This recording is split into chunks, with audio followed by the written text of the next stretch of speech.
Man. Right. I mean, how silly is that? When we talking about promo. Hey, check and see if that volume right on the stream. On the stream. Okay. Best believe that I'm top 3. The only thing is I'm not 2 and I'm not 3. Check and see if that volume right on the It's not me. It's beef. We strut a nigga block. That's chopped cheese. No peace. The butterfly sting 'em. That's Ali. You reach. I teach you with the handle. That's Kyrie. Machines you hook like a Roman. That's IV. You a sheep. I'm a go. It's a difference. So watch me. You weak. All hooks. No punches. So block these. They mock me. I just show them how it goes. Try to stomach this thug life. They brain got the nose. Bandana on the grip. All heads coming out the foe. Connected from Cali to New York, niggas, so let it go. Made for this. Nigga, I eat bars and drink flows, thinking you woke into your third eye peephole. Line for line, this shit too easy. It's like a free throw. Mastered the game too early. This bitch a cheat code. It ain't a game. These niggas lame. State bring a shame. If I'm with an officer, it's a number in his name. We ain't the same. You want the easy pass? Tell him change his lane. Shit, I've been through the fire. You can't stand the rain. Take an aim.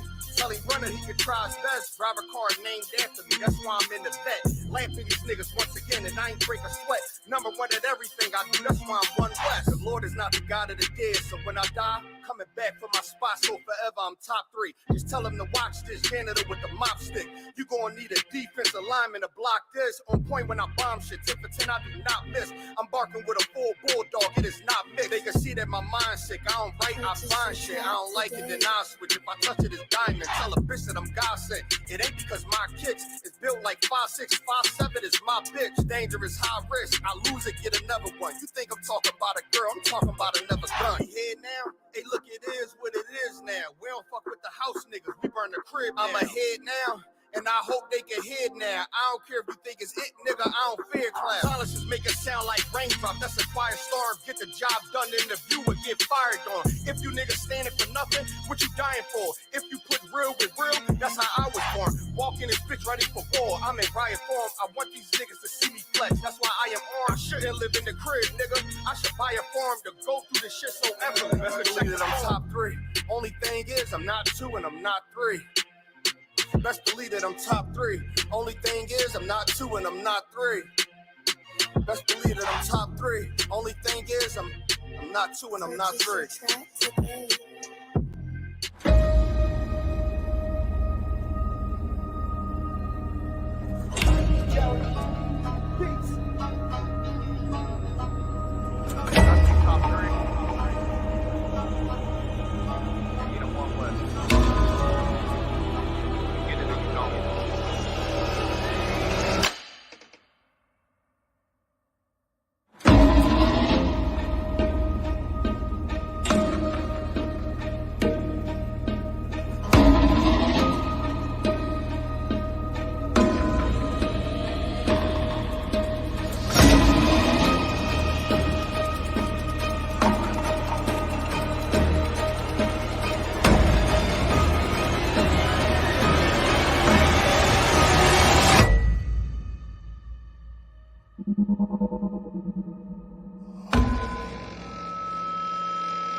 Excuse me, I got a question.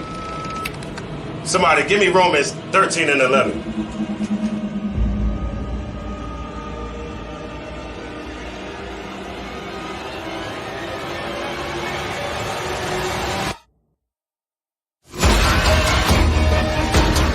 I have a question.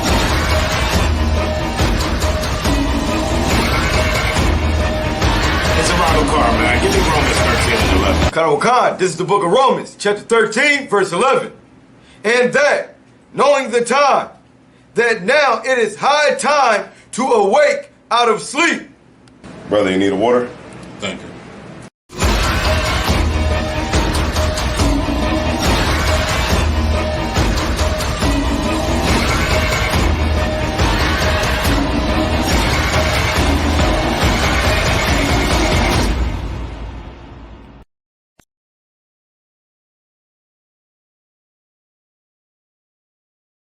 I think we got a problem. Got a problem. Let's go.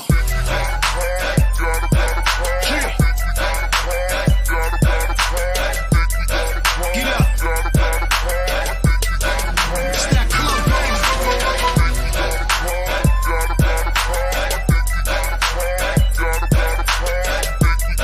You hear that? You can't sit down to that. Okay. Yo, what up, y'all? It's your boy, Shigluch, LOXD Block, Silverback. Hey, yo, right now I need to shout out the ISUPK classes. I want to give a huge, big, humongous shout out to all the UPK schools. Shout out to Black Watch, hosted by General Johanna. Word, I need y'all to check out Cross the Line Radio as well, man. They've been open all week from 7 to 9. They ain't shut down because of the corona, the COVID and all that. They rockin' strong, you know what I mean? Think we got a problem, but really it ain't though. It's one of me and these bitches, I count about 3, 4. Think we got a problem, but homie just all talk. He ain't gon' pop a balloon with a pitchfork. Nah, think we got a problem in the club with this dog. Rude boys, dogs, ladies, everybody.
All right, I got it. What about now? Testing. I got any sound? Can you put a 1 up if we got sound? Salakia. I wasn't even looking at the comments. I need you to get in those comments. Put a 1 in the chat if you can hear me.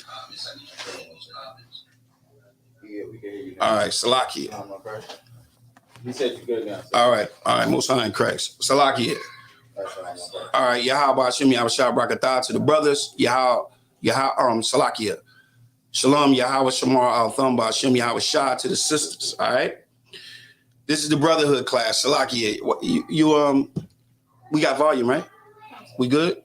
All right. Give me that Psalms 133 and 11 again. Psalms, kind of one kind, sir. Psalms 133 and 1. Read. Behold. Listen, this is the Brotherhood class. This class is about the unity of brotherhood. We're going to show tonight how it is very important. It is the highest priority in this nation right now. I was just talking about, and you couldn't hear me, I was talking about the shooting. I was talking about the food shortage. We got interest rates going up. All right. We got all of these things that's coming together that's actually getting ready to cause a big disaster in this nation. All right. And now is the time that we have to be unified. Now is the time that we have to use this scripture right here. Read.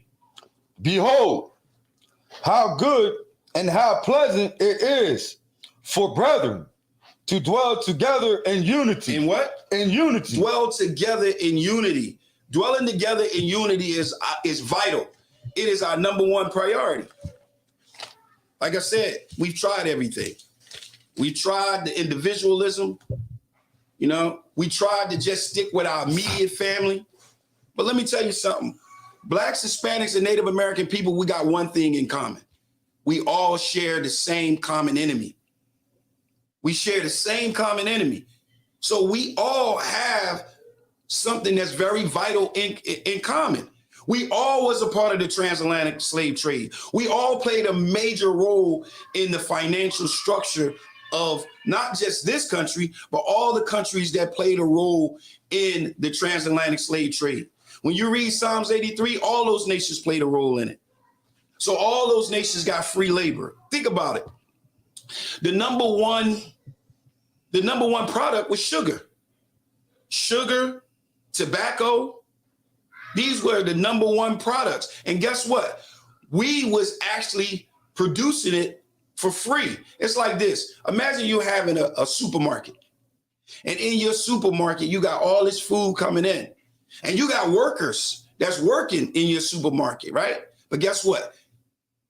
What if all of them are working for you for 20 years and you never had to pay them? That's what happened with America. That's what happened to all these nations. All of these nations had free labor. They had free labor. For 200 years, they had free labor. Just imagine that. What a head start. This is why, just like the scripture says, through us, all nations are eating from us.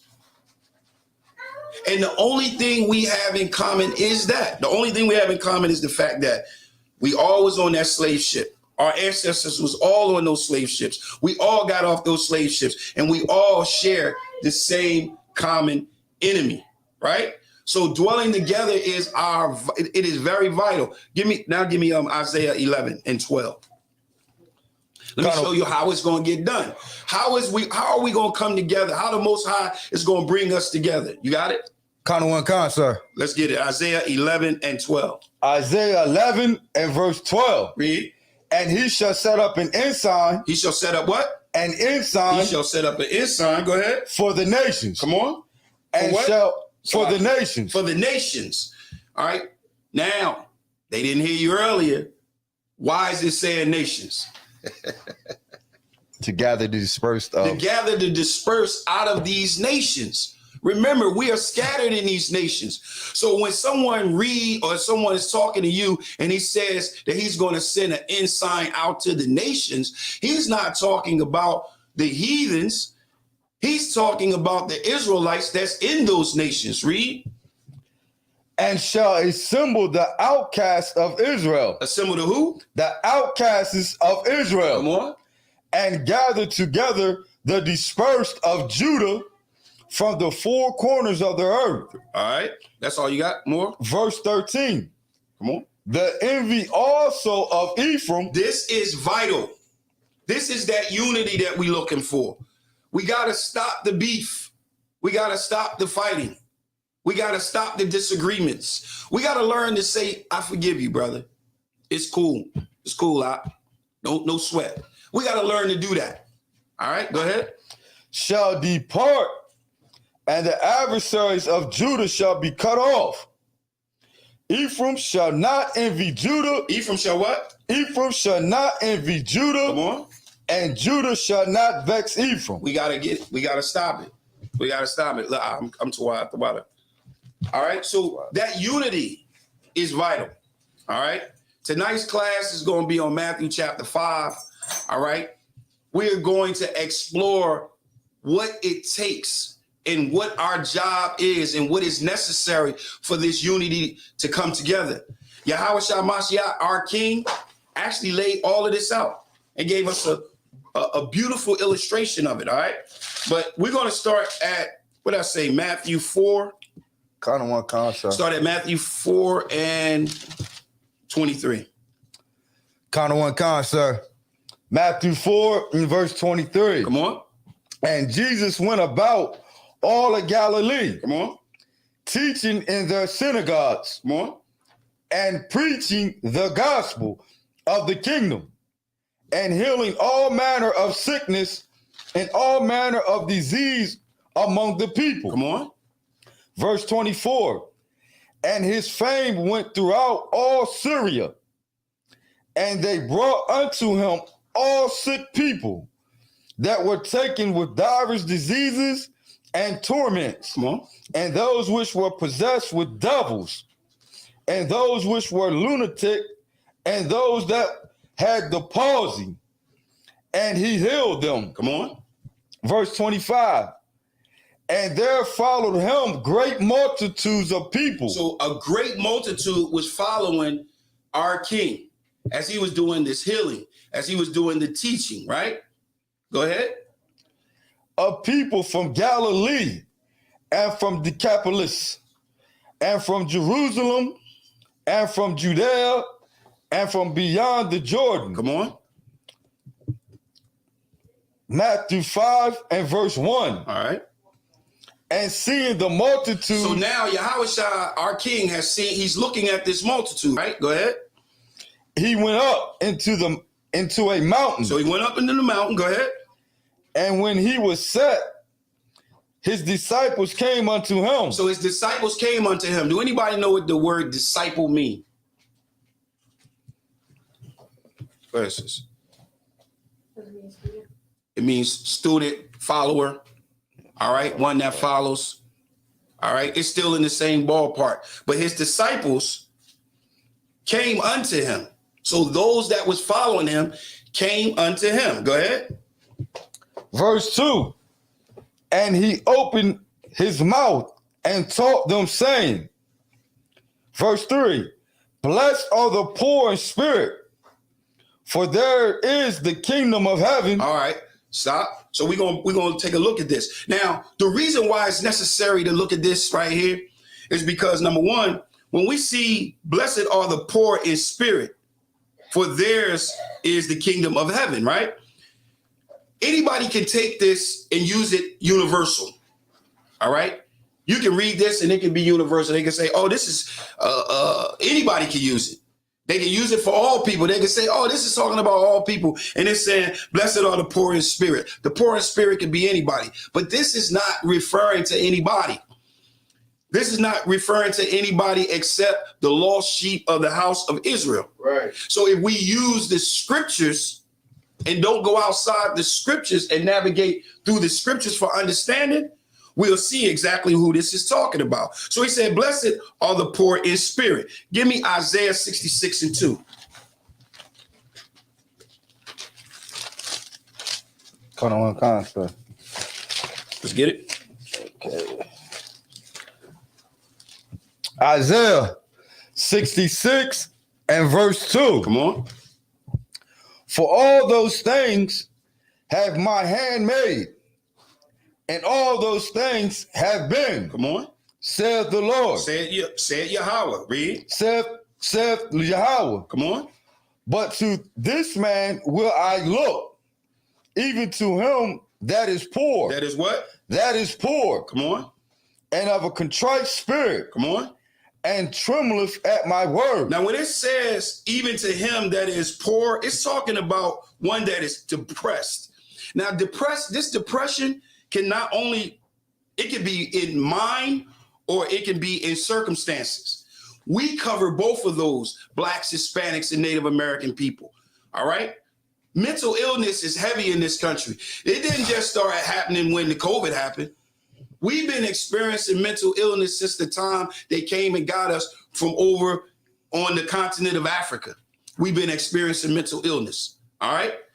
We've been experiencing this poor condition of depression for since we left Israel, since we left Jerusalem, since the Romans compassed us and chased us out of that land. We've been experiencing depression, all right, in our minds and in our circumstances. And then when it talks about a contract, what is that? What is that? Again, I can't see it. Contrite. Hold up, wait a minute. All right, there it is. A contrite spirit. A contrite spirit means a stricken spirit, a broken spirit. Our spirit is broken by what they do to us, by what we see on TV that's going on with our people in these supermarkets, these shootings. This right here can break your spirit. This can break your spirit. So when he says, blessed are he that is poor in spirit, this is what he's talking about. He's talking about Blacks, Hispanics, and Native American people. And tremble at his word. When you tremble at his word, that's a fear. When you fear the Most High's word, when someone says they fear the Most High, what does that mean? Anybody know what that means? Go ahead. Are we talking about us or other people? Who we talking about? Who? You tell me. If you looking in the scriptures and it says, like for instance, who fear the Most High in all nations, who could that be talking about? Israel. How do you know? How would you take the fear of the Most High? How would you bring that in and show that it's talking about Israel? The law that was given us. It's definitely the law. You got precept? I think Psalms 1. I think it's 110. Psalms 110? Nah, I think it's 111 or something. How about I give you this one? Can I give you one? Let me give you one. Go to Deuteronomy chapter. Oh, I got it. What? It's Psalms 111 and 110. All right, let's get it. Psalms 111. Go ahead, read it. Psalms 111 and 1 and 10. Go ahead. The fear of the Lord is the beginning of wisdom. Come on. And a good understanding have all they that do his commandments. There it is. Do his what? His commandments. Come on. His praise endure forever. There it is. So when you read in the scriptures, those that fear the Most High, it's only those that are following his laws, his statutes, and his commandments. And we know his laws, his statutes, and commandments was only given to who? Israel. It was only given to Israel, right? It was only given to Israel. All right. So this oppression that we are fighting, give me Isaiah 19 and 20. Kind of one kind, sir.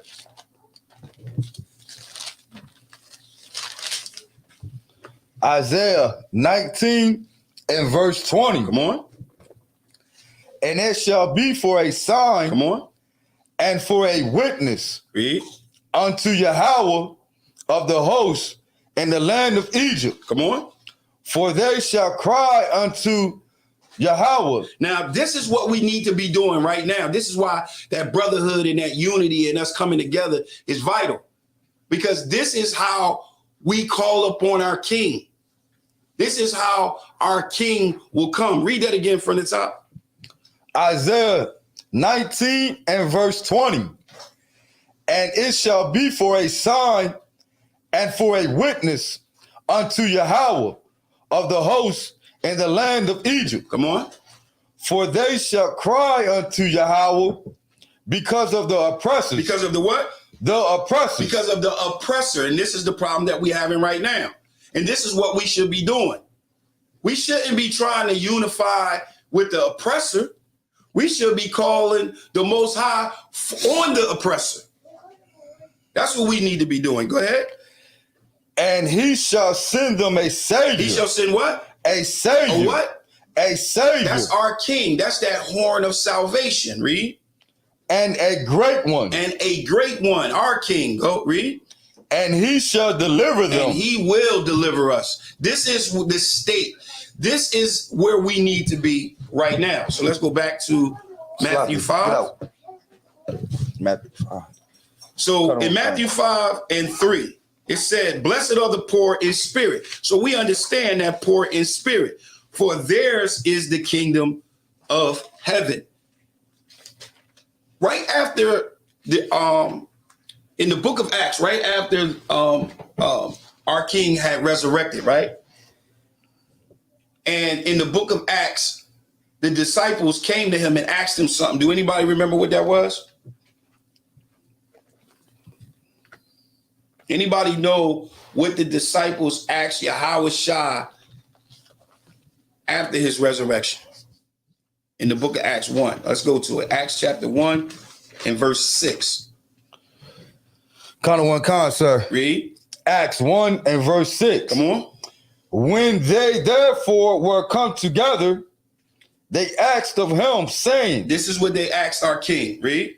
Yahweh, will thou at this time restore again the kingdom to Israel? At this time will you restore the kingdom to Israel? Well, why are they asking right now, will you restore the kingdom to Israel? Why am I pulling this scripture dealing with Matthew 5 and 3 when it says, for theirs is the kingdom of heaven? I'm going to show you. Go to Lamentation 2 and 1. Con, sir.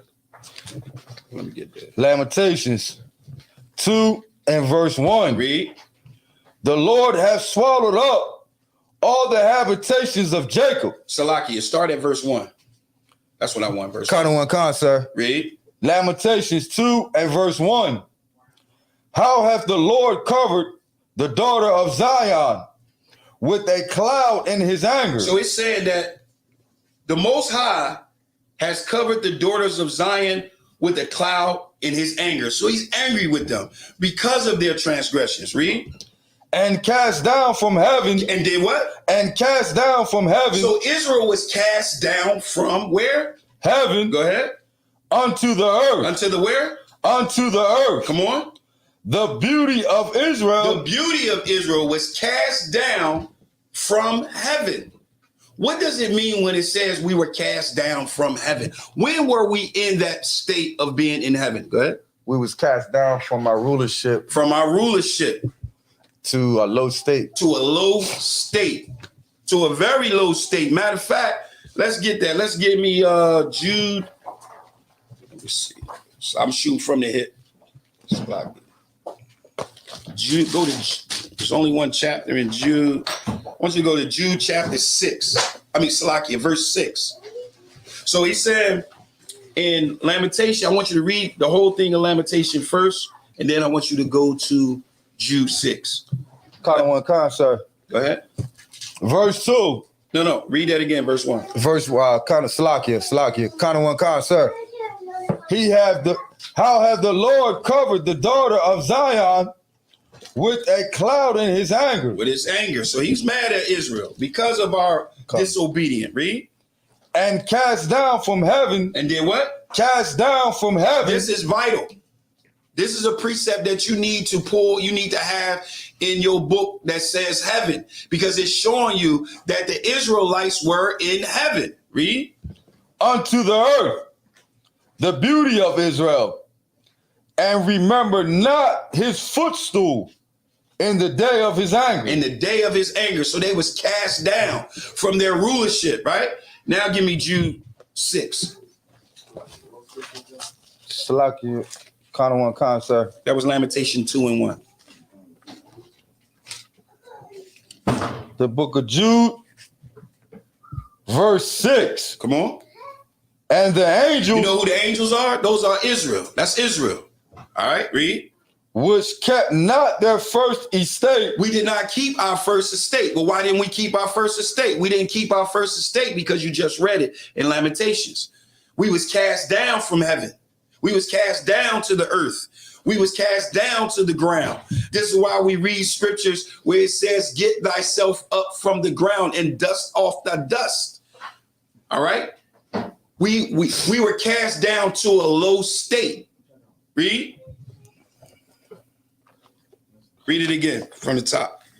Jude 6. And the angels which kept not their first estate. Come on. But left their own habitation. Come on. He have reserved in everlasting chains under darkness unto the judgment of the great day. Until the judgment of the great day. So when that judgment of that great day occurs, guess what? That's when that unity is going to take place. We're going to be calling out for the Most High. And that's why, guess what? When that happens, blessed is the poor. Let's go back to it, Matthew 5. Now it's blessed are the poor in spirit, for theirs is the kingdom of heaven. So we'll be put back into that position, all right? We'll be put back into our rulership, and we will begin to rule over the nations, all right? Verse 5. Cut one con, sir. Matthew 5 and verse 5. Salakia, verse 4. Cut one con, sir.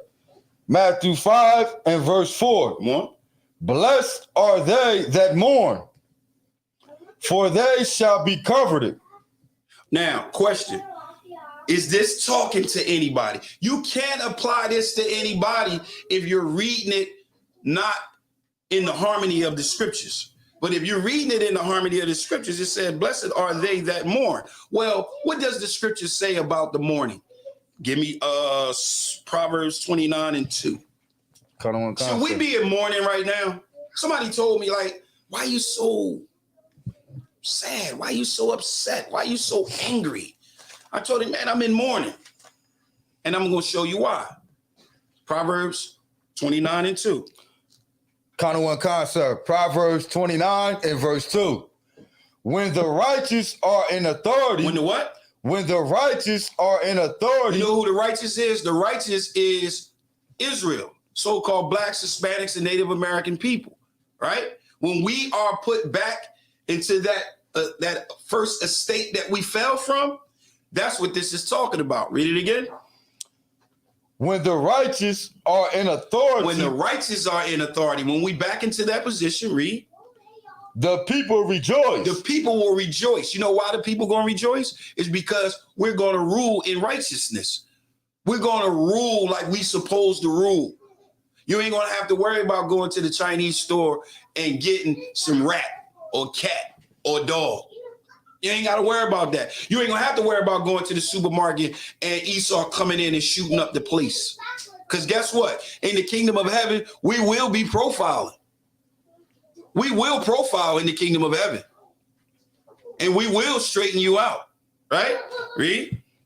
But when the wicked beareth rule. Now the wicked is in rulership right now. Read. The people mourn. The people what? The people mourn. That's why I said, blessed are they that mourn, because we are in mourning right now. We're in mourning because the wicked is in position. They're in rulership. The righteous is not.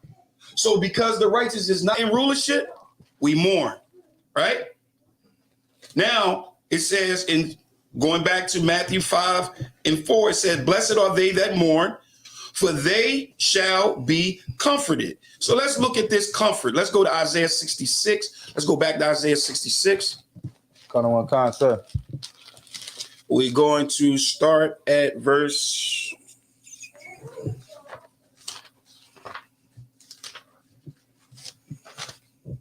Start at verse 10. Isaiah 66 and verse 10. Now we're looking at the comfort. Read. Rejoice, ye with Jerusalem, and be glad with her. And be glad with her. Rejoice with her. Be glad with her. Read. All ye that love her. All you that love her. Come on.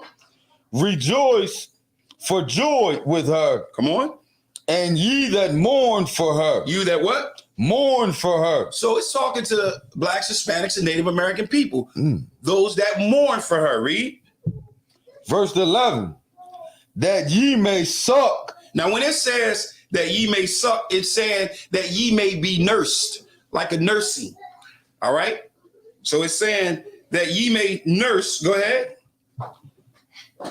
That ye may nurse and be satisfied. When it talks about satisfied, it's talking about being fulfilled. Read. With the breast of her consolation. Now that consolation could be comfort. Go ahead. That ye may milk out. So that you may drain out. Go ahead. And be delighted with the abundance of her glory. With the abundance of her glory. All right? Like a child, like a baby. Go ahead. Verse 12. For thus saith the Lord, for thus saith Yahweh. Come on. Behold, I will extend peace to her like a river, and the glory of the Gentiles like a flowing stream. So it's saying, now this is where I gotta touch on this, because it's very important for us to understand when we read this is not talking about other nations, right? We already talked about the ensigns going out to all nations, right? And when it goes out to all nations, it's bringing the outcast of Israel. So when it says in verse 12, where it says, for thus saith Yahweh, behold, I will extend peace to her like a river. So it's going to flow like a river, and the glory of the Gentiles like a flowing stream. So when was Israel ever called Gentiles? Was Israel ever called Gentiles or anybody? Where? Was it first Kings or second Kings? Tell me. I can give you one. I can give you one. I'm gonna give you two. The first one I'm gonna give you is, write this down and make sure that you have this in your precept book. You want to go to Genesis chapter 49. I'm gonna give you two. Now this one right here, y'all should be familiar with. We've went over this precept before, but I'm gonna give you a new one after that, after this one, right? Let's start at verse 17. Now, what we're reading right now is we're reading the fact that when Jacob, which is Israel, went to go bless Ephraim and Manasseh, all right? And when he blessed Manasseh, Manasseh is the oldest. So he put his right hand on Manasseh. And Ephraim was the youngest. He put his left hand on Ephraim. But Israel knows, and he knows the will of the Most High. So he switched it and reversed it and put his right hand on Ephraim and his left hand on Manasseh. And listen to what he said, all right? We're going to start at verse 17 so they can get a full understanding of it. Read. Count one, sir. Come on. Genesis 48 and verse 17. Come on. And when Joseph saw that his father laid his right hand upon the head of Ephraim. So he laid his right hand on the head of Ephraim. Go ahead. It displeased him. Come on. And he held up his father's hand to remove it from Ephraim's head unto Manasseh's head. So he moved Ephraim's hand. He moved his right hand off of Ephraim and put it on Manasseh. Go ahead. Verse 18. And Joseph said unto his father, not so, my father, for this is the firstborn. Put the right hand upon his head. So he's saying Manasseh is the firstborn. Go ahead. Verse 19. Come on. And his father refused and said, I know it, my son. I know it. He also shall become a people, and he also shall be great. So he's talking about Manasseh. He says he's going to become a people and he's going to be great. But, go ahead. But truly his younger brother shall be greater than he. Come on. And his seed shall be. His seed, not seeds, but his seed, go ahead.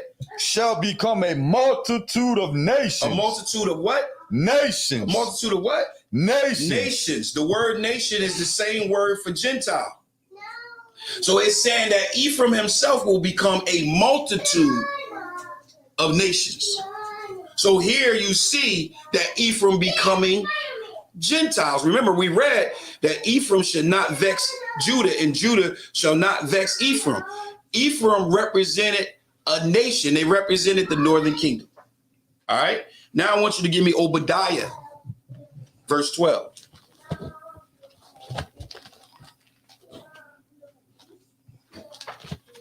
Kind of one con, sir. Let me get there. All right, go ahead. Kind of one con, sir. Read. Obadiah, verse 12. Come on. But thou shouldest not have looked on the day of thy brother. Salakia, go up to verse 11. Get context. Salakia, sir. Kind of one con. Verse 11, Obadiah 1 and 11. And the day that thou stoodest on the other side, and the day that the strangers carried away captive his forces, and foreigners entered into his gates, and cast lots upon Jerusalem, even thou wast as one of them. So he's talking about Esau standing by while we be conquered. That's what he's talking about. Go ahead. And going into captivity. Read. Verse 12. But thou shouldest not have looked on the day of thy brother, in the day that he became a stranger. He became what? A stranger. So Israel became a stranger. This is when Israel became a stranger. Matter of fact, the first time the word strangers was used was actually used dealing with Israel. Because it says you will be strangers in a land that is not yours. So stranger, Gentile, foreigner all go together. All right. So this is the day that they became strangers. All right. So go back to where was I at? 11, verse 12. Neither shouldest thou have rejoiced over the children of Judah in the day of their destruction. Neither should thou have spoken proudly in the day of distress. All right. So now let's go back to Isaiah 66. Start, take it from the top. Take it from the top of verse 12. Isaiah 66 and verse 12. Come on. For thus saith the Lord, behold, I will extend peace to her like a river, and the glory of the Gentiles like a flowing stream. Then shall ye suck, ye shall be borne upon her sides, and be dandled upon her knees. And be dangled on her knee like a woman carrying a child on her hip and dangling on the knee. Right? Read. Verse 13. As one whom his mother comforted, so will I comfort you, and ye shall be comforted in Jerusalem. So you shall be comforted in Jerusalem. So when you go back to Matthew 5,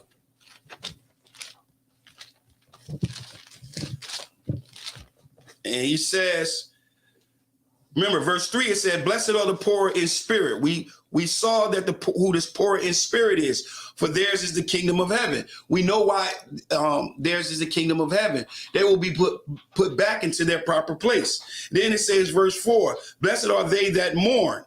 All right, we understand the mourning, right? For they shall be comforted. Now we see the scriptures talk about how Israel will be comforted. They will be comforted like a woman with a child. All right. Now, verse 5. Blessed are the meek, for they shall inherit the earth. They shall inherit the earth. Now, when it says meek, what is it talking about when it says meek? A lot of people believe that when it says meek, it means that he's soft, or he's soft-spoken, or he has a low tone, he has a low pitch, right? But we're going to use the scriptures to define being meek. So what we're going to do is we're going to look at Numbers 13 and Salakia, Numbers 12 and 3. Numbers chapter 12.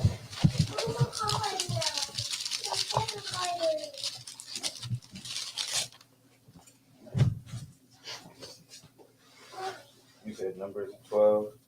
Numbers chapter 12 and verse 3. It's the book of Numbers, chapter 12, verse 3. Now the man Moses was very meek. He was what? Very meek. Come on. Above all the men which were upon the face of the earth. Now the question is, what is meek? What does meek mean? Did you look it up? Go ahead, give it a well, give it to him. Let him read it. This is page 355 in the Zondervan Compact Bible Dictionary. Meek, a fruit of the spirit. It is characteristic of Yahweh Shai. Believers are commanded to be meek and to show a lowly spirit one to another. All right, so meek just means obedient. It means that he actually humbled himself to the Most High's word, and I'm gonna prove it. So I want you to read Numbers 12 and 3 again. Then I want you to go to Acts 7 and 20. Kanawakan. This is the book of Numbers, chapter 12, verse 3. Come on. Now the man Moses was very meek above all the men which were upon the face of the earth. Now let's see what meek means. Go to Acts chapter 7. We're gonna start at verse 20. I gotta get that myself. Go ahead. Acts chapter 7 and verse 20 and 21. Kanawakan. Read. It's the book of Acts, chapter 7, verse 20. In which time Moses was born and was exceeding fair and nourished up in his father's house 3 months. Verse 21. And when he was cast out, Pharaoh's daughter took him up and nourished him for her own son. Verse 22. Here we go. And Moses was learned in all the wisdom. So Moses was learned in all the wisdom of Egypt, right? Of Kemet, right? He knew all that crap that Kemetic boys know. He was wise in all that. Read. And was mighty in words. He was what? Mighty in words. Come on. And in deeds. Mighty in words and in deed. Moses was very meek. And by being very meek, he was what? Mighty in words and in deeds. He was mighty in words and in deeds. Moses was obedient and he humbled himself to these scriptures. He humbled himself to the Most High. That's what meek mean. Meek don't mean that you soft. Remember, we're raising men of war. How could you be a man of war and be soft? How could you be a man of war and be soft-spoken? No. So meek means to be. 7. You got it? Acts 7 and 20. Yeah, no. We're going back to Matthew 5 now. Okay. Okay. Come on, concert. Matthew 5 and 5. Read it again. Matthew 5, verse 5.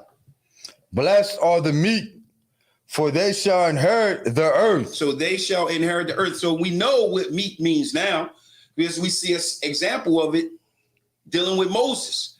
All right. But now it says, and they shall inherit the earth. Well, what is that talking about? Give me some. We know what it's talking about, but let's get a precept for it. Let's go to Psalms. I'm taking this from the hip right here, like way from the hip. I'm gonna try Psalms. Let me look at it real quick. Psalms 25:13.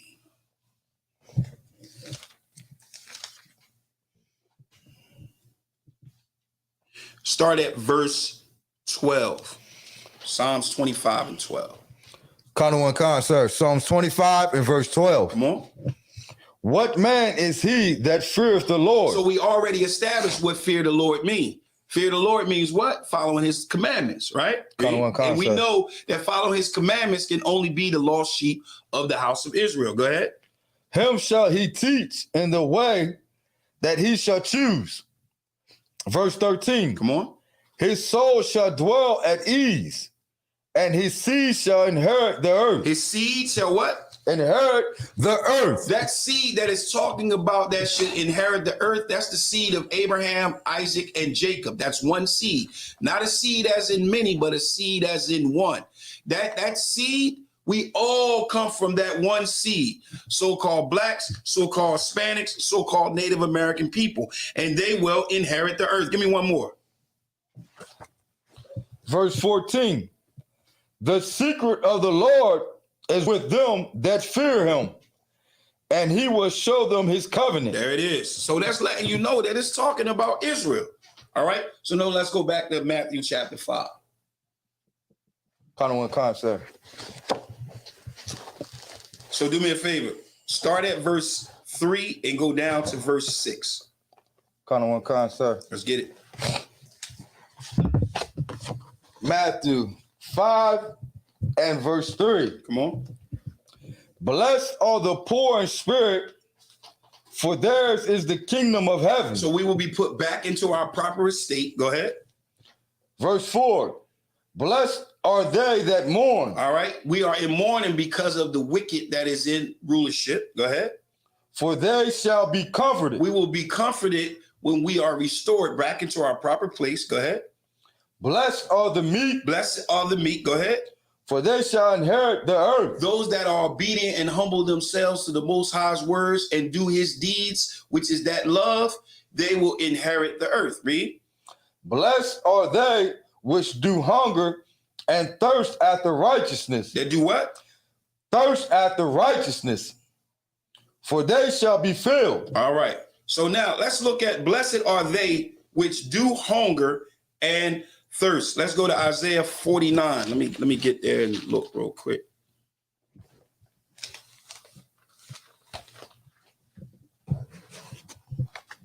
You could start at verse 8. Kind of one concept. Isaiah 49 and verse 8. Come on. Thus saith Yahweh, in an acceptable time have I heard thee. Come on. And in a day of salvation, The day of salvation. Come on. have I helped thee. Come on. And I will preserve thee. Read. And give thee for a covenant of the people. Come on. To establish the earth, to cause to inherit the desolate heritages. So now our place will be built back up. Read. Verse 9, that thou mayest say to the prisoners, go forth. Come on.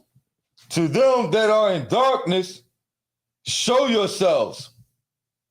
They shall feed in the ways, and their pastures shall be in all high places. Come on. Verse 10, they shall not hunger nor thirst. We are not going to hunger nor thirst no more after this. Read. Neither shall the heat nor sun smite them. For he that hath mercy on them shall lead them, even by the springs of water shall he guide them. Shall he guide them? Give me Revelation 7.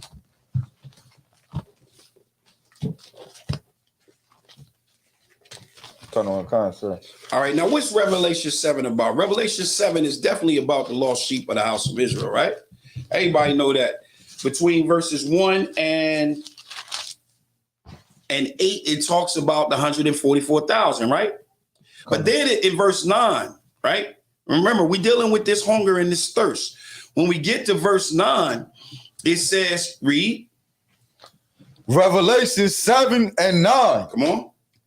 After this I beheld, and lo, a great multitude, which no man could number, of all nations and kindreds and people and tongues, stood before the throne and before the Lamb, clothed with white robes and palms in their hands. So now, what is this talking about? Now, remember, it already gave 144,000. That was all Israel.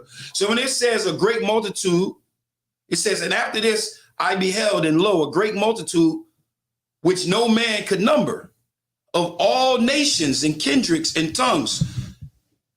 Kindreds and people and tongues. So let's deal with that part first. All right. Anybody got a precept for that? Isaiah 7 and 9. It says, after this, I beheld, and lo, a great multitude, which no man could number. Slakia. Of all nations and kindreds and people and tongues. What is that talking? Is that talking about everybody? Lie. So how could you prove that it's not? Because believe you me, a Christian is going to hit you with it. It's in the book of OC. 1. That's a good one, but we're going to get to that one. I see this. You know what? I'm watching you. I'm watching you. That boy doing his homework. What, you got your precept book over there? Mm-hmm. I'm watching you. We're going to get to that one. But first, let's deal with this one. Let's deal with that because that is a precept. That precept right there in, matter of fact, let's go ahead and get it. And then we're going to get the one that I'm looking at. Which one do you want? Hosea 1 and 10. 1, yeah, kind of one time, sir. The book of Hosea 1 and verse 10. Yet the number of the children of Israel. The number of who? The children of Israel. The number of who? The children of Israel. Read it again. Yet the number of the children of Israel. Come on. Shall be as the sand of the sea. Shall be as the what? The sand of the sea. Come on. Which cannot be measured nor numbered. Which cannot be what? Measured nor numbered. Now go back to Revelation 7 and 9. Kind of one kind, sir. We're gonna go back to Hosea though. But just go now that you read, yet the number of the children of Israel shall be as the sand of the sea, which cannot be measured nor numbered. Then when you go back to Revelation 7 and 9, it says, and after this I beheld, and lo, a great multitude, which no man could what? Could number. So we see the harmony right there. We see the precept right there, right? But now I'm gonna give you another one to go along with that. Revelation 5 and 9. Kind of one kind, sir. So when it says of all nations and kindreds and people and tongues, we're gonna deal with that. Revelation 5 and 9. Kind of one kind, sir. Come on. Revelations 5 and verse 9. Read. And they sung a new song. So they sung a new song. Israel sung a new song. Read. Saying, thou art worthy to take the book. Come on. And to open the seals thereof. Read. For thou wast slain and has redeemed us to has God. Has redeemed us unto the most high power. Read. By thy blood out of every kindred. Out of every kindred. Go ahead. And tongue. Out of every tongue. Go ahead. And people. Out of all people. And nation. And out of every nation. That's what it's saying. So when it says in Revelation, after this I beheld, and lo, a great multitude which no man could number, and all nations and kindreds and people and tongues, when it's talking about all nations and kindreds and people and tongues, it's talking about us coming out of all nations, all kindreds, all tongues, all nations. We're coming out of those nations. All right, read. Verse 10, and has made us unto our Elohim kings and priests, and we shall reign on the earth. We shall reign on the earth. Remember, we will inherit the earth, right? We will be put back into our proper position. All right, let's go back. Now, I'm gonna give you another precept. After this, I beheld, and lo. I just want to make sure that we drive home and we understand that this is Israel, right? I'm gonna give you, that's two precepts I gave you for Revelation 7 and 9. I'm gonna give you one more. I want y'all to go to 2nd Ezra in your Apocrypha. I got this one from Captain Katazai. We're going to go to 2nd Ezra chapter 2.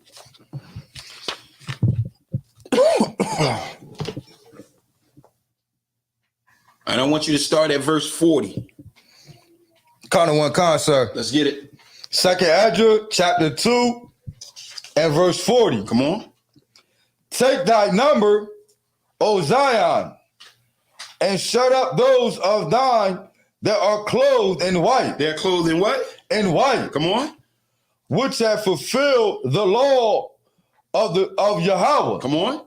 Verse 41. And we know that the law was only given to the lost sheep of the house of Israel. Go ahead. The number of thy children whom thou longest for is fulfilled. Come on.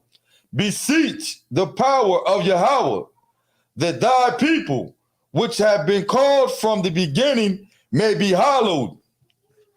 Verse 42. I, Esdras, saw upon the Mount Zion a great people, whom I could not number. That he could what? Could not number. Come on. And they all praise Yahweh with song. They all praise Yahweh with song. So here you have a people that are dressed in white, right? They were clothed in white. The number of the children of Israel whom longeth for. This would be another precept for Revelation chapter 7 and verse 9, right? Let's go back to that Revelation 7 and 9, because remember, we still on that hunger and that thirst. So we know now that this is the 144,000. It's talking about the military. It's talking about Israel, and the great multitude which no man could number is talking about Israel. Now I want you to go down in that same chapter 7, and I want you to give me verse 16 and 17. Revelations chapter 17, verse 16. They shall hunger no more. They shall what? Hunger no more. We will not hunger no more. Go ahead. Neither thirst anymore. Neither will we be thirsty anymore. We will not hunger. We will not be thirsty, because we will be getting filled by our King. Read. Neither shall the sunlight on them, nor any heat. Verse 17. For the Lamb which is in the midst of the throne shall feed them, and shall lead them unto living fountains of waters. And God shall wipe away all tears from their eyes. All tears from their eyes. So let's go back to Matthew chapter 5. Because it said, blessed are they which do hunger and thirst after righteousness, for they shall be filled. So they shall be satisfied. How do you obtain righteousness? Anybody know how you obtain righteousness? And give me an example. I'm too out the water. Anybody know? Can anybody give me an example of one being righteous? I got to give it to you? No problem, no sweat. Let's go to Genesis chapter 15. Give you an example of righteousness.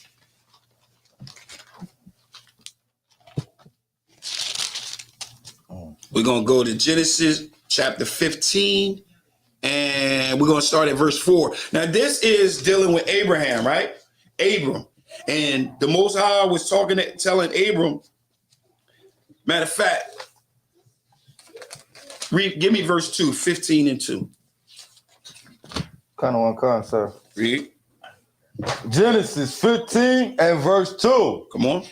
And Abram said unto Yahweh, Elohim, what wilt thou give me, seeing I go childless, and the steward of my house is this Eliezer? So the Most High, he was like, listen, I'm childless. Remember, Abraham was told that his seed, he was going to have a seed, and that seed was going to receive a promise. Abraham received the promise. So now Abraham has to pass that promise on to one that inherited, right?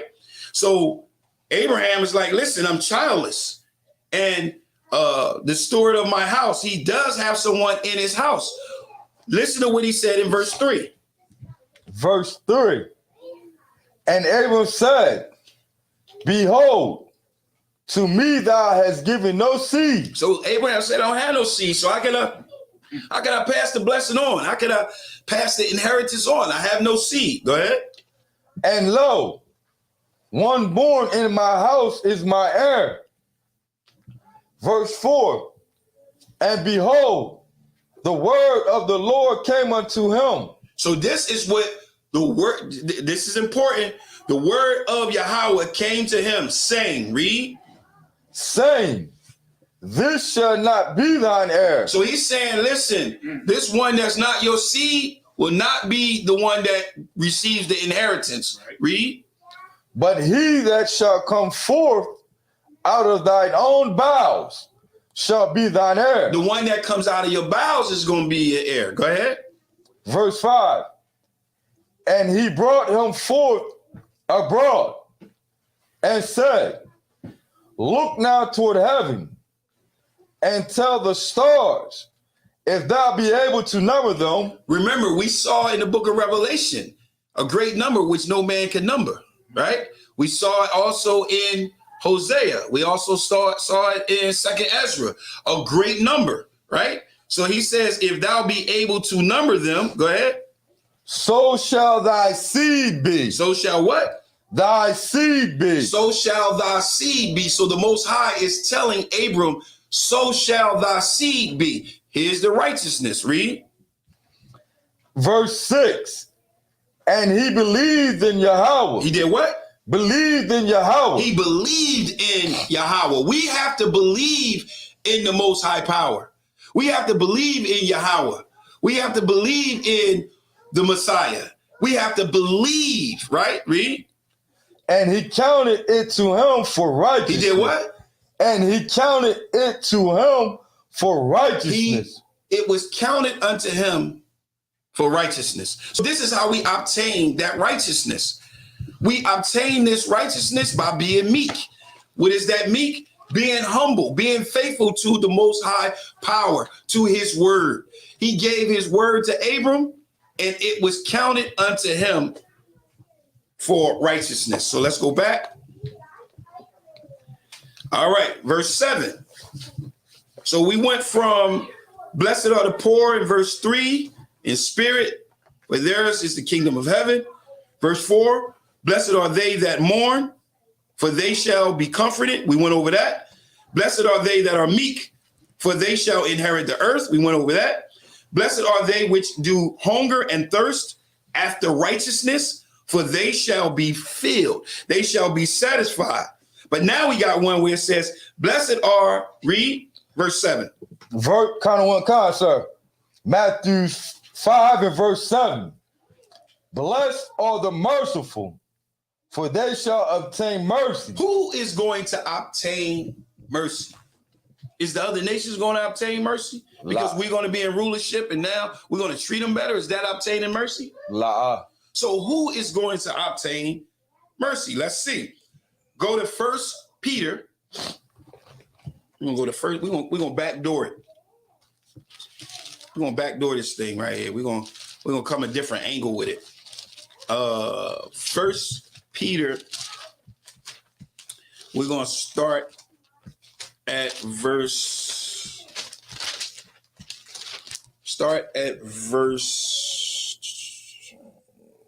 You can start at verse 9.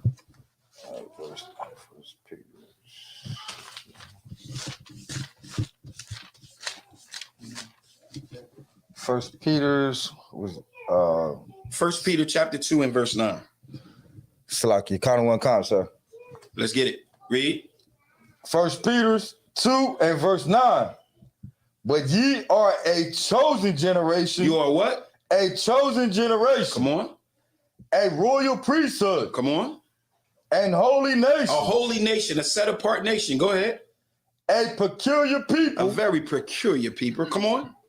That ye should show forth the praises of him whom have called you out of darkness into his marvelous light. Come on. Verse 10. Which in time past. Which in what? In time past. Which in what? In time past. Come on. Were not a people. Come on. But now the people of God, which had not obtained mercy, but now have obtained mercy. But now have what? Obtained mercy. But now have obtained mercy. So now we have a group. In time past, we have a people that was not a people. Who was called not a people? Israel. When? In the book of Hosea. You know what, boy? You know what? You know what? I'm going to get one even better, but we're going to get that one too. We're going to get that one too. Give me Isaiah 7 and 8. 7 and 8. That boy, he on it. He ain't playing. Caught him on concert. Let's get it. Now, during this time is when the northern kingdom and the southern kingdom was beefing. And Ephraim, he actually partnered up. I think he partnered up with Syria. Oh, yes, it is. So that would be Isaiah chapter 7 and verse 8. This is when they became not a people. This is when it actually happened. All right. In Hosea, they were already in that state. But here is when it actually happened. So let's get it. Caught him on concert. Isaiah 7 and verse 8. Come on. For the head of Syria is Damascus, and the head of Damascus is Rezin. Come on. And within 65 years shall Ephraim be. Shall who? Shall Ephraim. Come on. Be broken. Ephraim shall be broken. Remember when we talked about that contrite spirit? They will be broken. Go ahead. That it be not a people. That they what? Be not a people. That they be not a people. That they be not a people. So when it talks about in 1 Peter chapter 2 and verse 10, which in time past was not a people, that's what it's talking about. They were not a people. All right. Now, you gave me a precept. What's that precept you gave me? The book of Hosea. Let's get it. Caught him on concert. What verse you got? I'm going to go to the book of Hosea 1 and verse. Give it to me. Break it down to me. Give me understanding. Give me sense. 8. Verse 8. Con. Go ahead. Now, I wouldn't start at verse 8. I'm going to tell you why. What I would do is, which I think you should do is, you should start at verse 7. All right? You should start at verse 7. Salakia. Verse 6. Start at verse 6. Yeah, kind of one concert. Start at verse 6. Go ahead. The book of Hosea 1 and verse 6. Come on. And she conceived again and bare a daughter. And the Elohim said unto him, call her name Lo Hama, for I will no more have mercy upon the house of Israel. So he will no more have mercy on the house of Israel. Remember, we read in 1 Peter chapter 2, which in time past was not a people, but are now the people of God, which had not obtained mercy. So this is a people that have not obtained mercy. All right? Now, go ahead, read Hosea. But I will utterly take them away. I will utterly take them away. So he's saying, I will not have no more mercy on Israel, but I will utterly take them away. So they didn't obtain any mercy. They were not called back by the Most High into the land. But Judah was. Verse 7, read. And verse 7, but I will have mercy upon the house of Judah, and I will save them by the Lord, by Yahweh, their power, and will not save them by the bow, nor by sword, nor by battle, by horses, nor by horsemen. Now, it's very important that we understand, like right here, it's so important because it's showing you that, first of all, you have a split in the 12 tribes of Israel. You have the northern kingdom, you have the southern kingdom, right? You got Judah and you got Israel. Judah, how did Judah obtain mercy? Anybody know how Judah, you can just tell it to me. How did Judah obtain mercy? Anybody know? Judah obtained mercy when they were called back into the land. Remember in the book of Ezra chapter 1, the only ones that was called back into the land was the southern kingdom. It was Judah, Benjamin, and Levi. So they obtained mercy from that callback, from when the Most High called them back. He never called Israel back. So Israel did not obtain mercy. The northern kingdom did not obtain mercy. Only the southern kingdom obtained mercy, right? So now we understand who did not obtain mercy, but is now obtaining mercy, right? We're gonna get one more piece on that. And you know what I want, right? Romans 9. Kind one con, sir. We're going to start Romans chapter 9 and verse 24. This is going to take you now. Let me see what you got for me. Go ahead. Romans 9 and 24. Slakia. Kind one con, sir. Romans 9 and verse 24. Even us. Who is the even us? Israel. Nope. It is Israelites, but it ain't Israel. Who is even us? Ephraim. Nope. Who is back in the land? Who obtained mercy? Who was in the land? Judah. Judah. So when he says even us, it's talking about the circumcision. Remember, you got the circumcision and you got the non-circumcision, right? Uncircumcision. So right here, when he says even us, it's talking about Judah, because Judah had obtained mercy, and Judah was the ones that was in the land that was called back to the land. So it's very important that you understand, and I just wanted to throw that in real quick. When he says even us, it's talking about Judah. When you're explaining this, don't say Israel. When it says even us, do not say Israel. Because remember, Israel did not obtain mercy. Right. We have to keep everything in proper context. Go ahead. Verse 20, Romans 9 and verse 24. Come on. Even us whom he hath called, not of the Jews only, but also of the Gentiles. Come on. As he saith also in Oseh. And that OC is Hosea. Go ahead. I will call them my people, which were not my people, and her beloved, which was not beloved. Come on. Verse 26. And it shall come to pass that in the place where it was said unto them, ye are not my people, there shall they be called the children of the living God. Now, this is the one that you was talking about. This is the one that you was talking about in Hosea 1 and 10. So let's go to that Hosea 1 and 10, and let's get it and show and make sure that we are on the right page when it says that there's a people that have obtained mercy.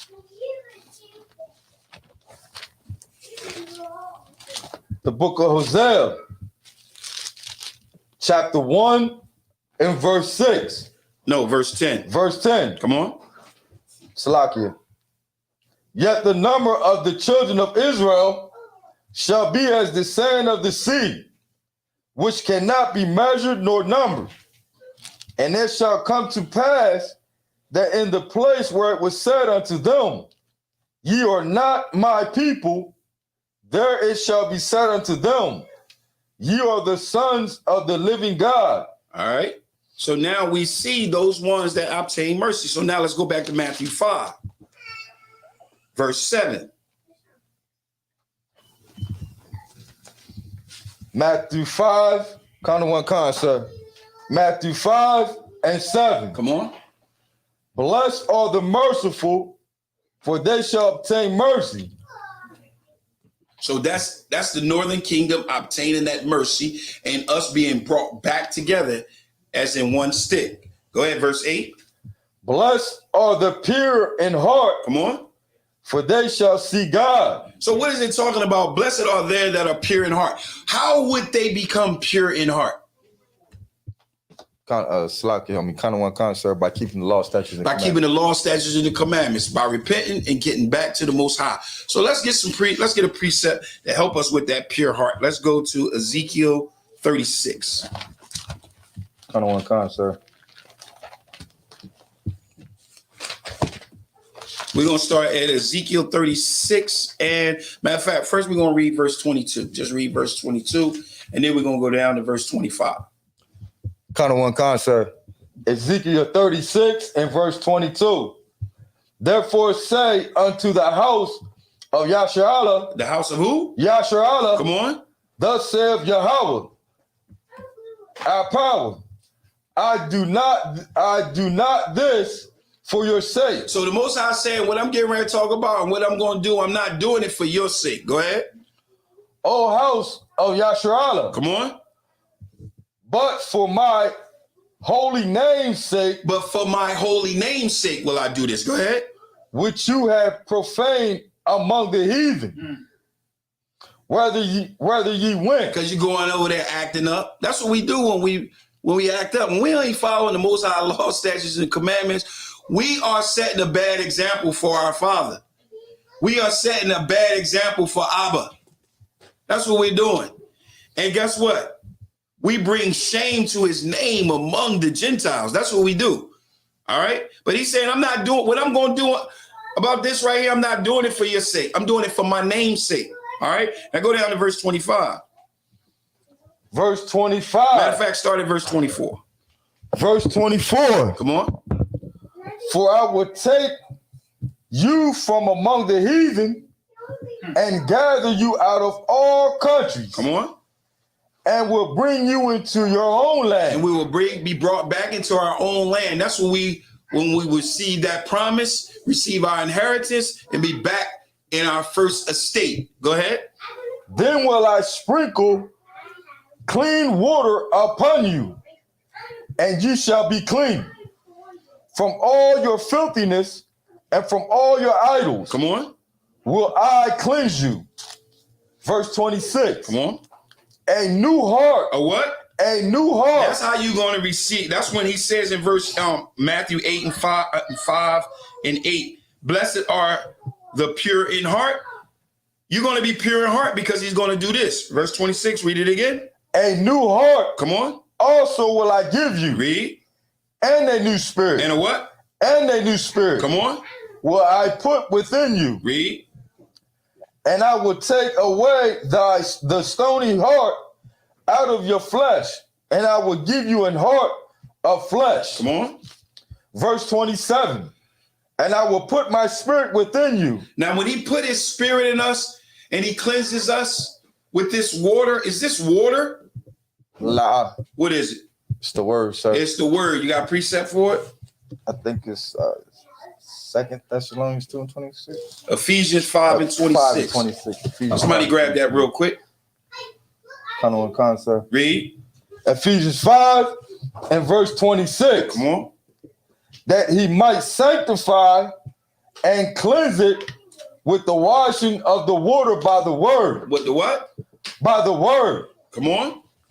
All right, that's why. Let's go back to Ezekiel. Read verse 27 again. Ezekiel 36. 27. Salakia. 36 and verse 27. And I will put my spirit within you. Come on. And cause you to walk in my statutes. That's what the spirit of the Most High does. If you have the spirit of the Most High, it will cause what? Cause you to walk in my statutes. Come on. And ye shall keep my judgments and do them. And keep my judgments and do them. You will receive that spirit. Matter of fact, I'm hip shot. John 14 and 17. Kind of one concept. Let's get it. This is that spirit. Give you a little bit of that spirit. Come on. John, the book of John 14 and verse 17. Come on. Even the spirit of truth, whom the world cannot receive, because it seeth him not. Because the spirit of truth, that spirit of truth is the comforter. That spirit of truth is the Most High Spirit. It says, even the spirit of truth, whom the world cannot receive. The world can't receive this spirit. Don't get it twisted. This spirit is only for the lost sheep of the house of Israel. Read it again. Even the spirit of truth. The spirit of truth. Read. Whom the world. Whom the world. Come on. Cannot receive. Cannot what? Receive. Cannot what? Receive. Cannot what? Receive. Come on. Because it seeth him not. Come on. Neither knoweth him. But ye know him, for he dwelleth with you and shall be in you. And this is how it take place. Verse 21. Verse 21. And he that have my commandments. He that what? Have my commandments. Come on. And keepeth them. Come on. He it is that loveth me. This is how you show the love of the Most High. You keep his commandments, and keeping them, he it is that loveth him.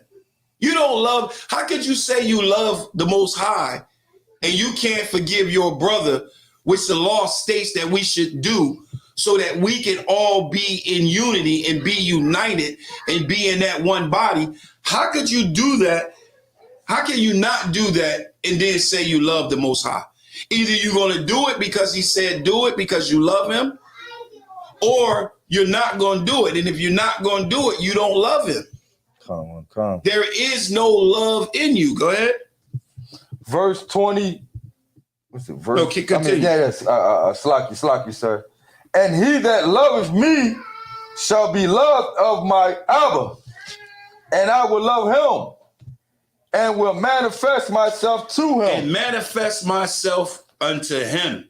This is how we have that relationship with the Most High. This is how we quench our thirst. This is how we fill our belly. This is how we begin not to mourn. This is how we begin to be comforted. This is how we are being meek. All right? This is how we obtain righteousness and mercy, right? This is how we become pure in heart, right? Go back to Matthew 5, verse 9. Sir. Read. Matthew 5 and verse 9. Come on. Blessed are the peacemakers, for they shall be called the children of God. Verse 10. Blessed are they which are persecuted for righteousness' sakes, for theirs is the kingdom of heaven. Ain't nobody persecuted for righteous sake like the ISUPK right now on this planet. Right. We are persecuted by everybody. From all the Hebrew Israelite groups, we persecuted. From the world, we persecuted. You name it, we are persecuted. We are the ones that are under this fire. We are the ones that the world hate. This is the reason why I'm here. I said, shit, I'm going to the UPK. Everybody hate them. And I know everybody hated the Messiah. Everybody hated the Messiah and his 12. They shook the whole world. They shook Jerusalem. Guess what? One West, the School of Universal Practical Knowledge, has shook this side of this earth, have shook the land of the North. That's what we have done. Right. We are the ones that are persecuted for righteous sake, because we want to keep his laws, his statutes, and his commandments. And because we want to keep his laws, statutes, and commandments, we persecuted for it. That's what we are. We are the peacemakers. We are the ones that want to bring our brothers and sisters back together. We are the ones that say we want Judah not to envy Ephraim and Ephraim not to envy Judah. This is what we want. This is what we're searching for. This is that brotherhood. This is that brotherhood that has to do this. Go to verse 20. Verse 20. Matthew 5 and verse 20. Come on. For I say unto you that except your righteousness shall exceed the righteousness of the scribes and Pharisees, ye shall in no case enter into the kingdom of heaven. You shall in no case enter into the kingdom of heaven. What is he talking about? What is the Most High talking about when he says that your righteousness should exceed the righteousness of the scribes and Pharisees? What was the Pharisees and scribes doing? What? The brotherhood of our brotherhood should be stronger than the. It gotta be stronger. Our brotherhood has to be stronger. This is why he says in verse 22, right after that, he talks about being angry against your brother. But let me tell y'all something about the Pharisees and scribes, right? I'm getting ready to close.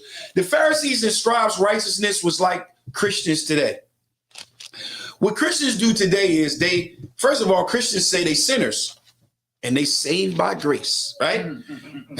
They say they sinners and they saved by grace. So because they say that they sinners and they saved by grace, that means that they continue to commit sinful acts, right? One thing Captain Contazal said to me that was real strong, and it resonated with me, and it's sticking with me. He said, the Most High, Yahweh Shah, did not come for the things that you are going to do. He came for the things that you've done, the things that you did. What do he mean by that? Anybody know what he mean by that? But that our sins before knowing the truth is why washed away. Exactly. That's what he's talking about. When he says Yahweh Shah came for what we did, not for what we're going to do, what we're doing, that's what he meant by that, right? So the Pharisees and scribes wasn't thinking like that. Remember, Yahweh Shah came to show us the spirit of the law. Right. And the spirit of the law is going to be written where? Within us. Within us, in our hearts, in our mind, right? So if it's going to be written in our hearts and our minds, you have two different foods of thought here. The Pharisees and the scribes and Christians, they believe that they can commit. All right, I'm going to give you the Pharisees and the scribes first. The Pharisees and the scribes, they would commit a sinful act, and what would they do? Offer a sacrifice. Offer a sacrifice. They would go and commit that transgression and offer a sacrifice. Well, what do Christians do? They commit a sin and then they call themselves offering a sacrifice. Who is their sacrifice? Christ, the King. They doing the same. It's the same spirit. It's nothing different. It's the same spirit. Our righteousness have to exceed that. We have to have these laws written on our hearts, meaning we have to have a muscle memory with it. It has to be automatic. All right. This is what he means by when he says our righteousness have to exceed the righteousness of the scribes and the Pharisees. And if you was to go to Romans chapter 2, you can read about their judgment. You can read about how they would say, thou shalt not steal, then they would steal. You see, they would steal, and guess what they would do? They would go and do a sacrifice, but yet they would teach you not to steal. Right. Well, Yahweh Shah came to teach us not to steal in our hearts, period. Don't do it. Go and sin no more. Not go and continually be a sinner and everything's going to be okay, and you just ask me for forgiveness and boom, I forgive you. No, it's not like that. So this is the reason why our righteousness have to exceed the righteousness of the scribes and the Pharisees. And this is the reason why Yahweh Shah laid all of these bees out. They call them the bees. Blessed, blessed, blessed, blessed. This is the reason why. And guess what? Now we know that these blesseds are not universal. These blesseds is only exclusive to who? The lost sheep of the house of Israel. Any questions? Anybody got any questions? All right, I'm going to pass the class over to Priest and Officer Zarabakar.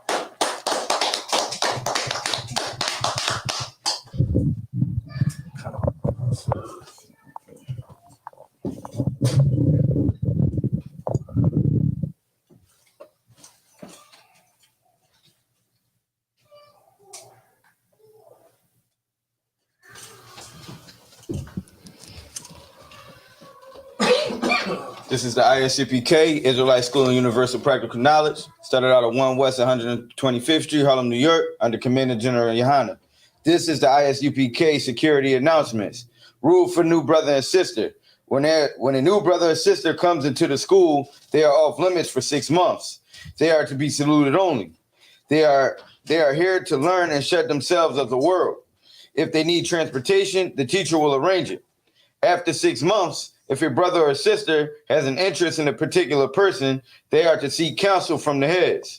Tithes, which is a commandment. Numbers 18:21, Malachi 3:8-10. Ma'asharah means 10th in Hebrew. 10% of every penny of any increase the Lord gives you. Priest fund, free will offering for the priest, not mandatory, whatever amount you would like to give. Upcoming holy convocations. Sunday, June 12th is the Feast of First Fruits. Be here. Get to your respective schools and your locations. Make sure you have your garment.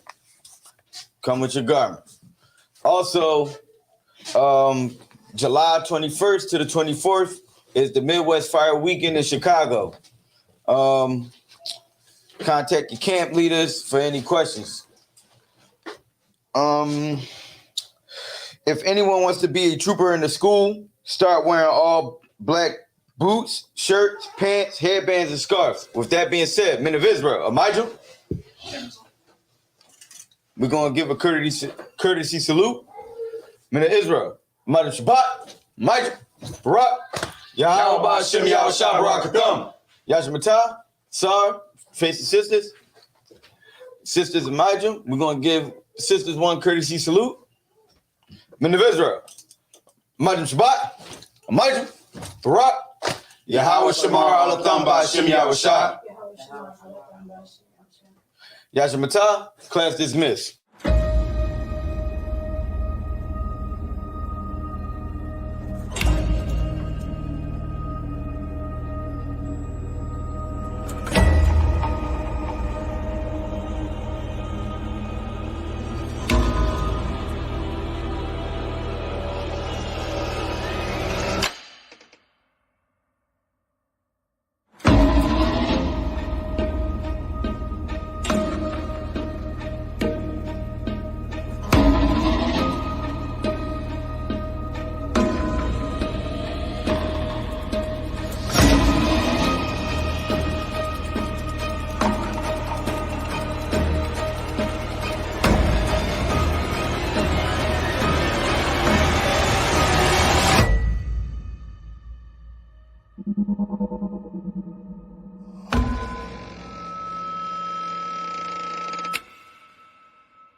Excuse me. I got a question. Somebody give me Romans 13 and 11.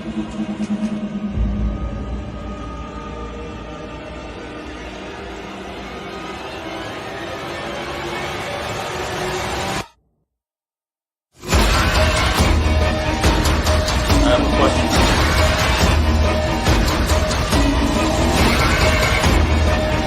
It's a Ronald car, man. Give me Romans 13 and 11. Khan, this is the book of Romans, chapter 13, verse 11. And that, knowing the time, that now it is high time to awake out of sleep. Brother, you need a water? Thank you.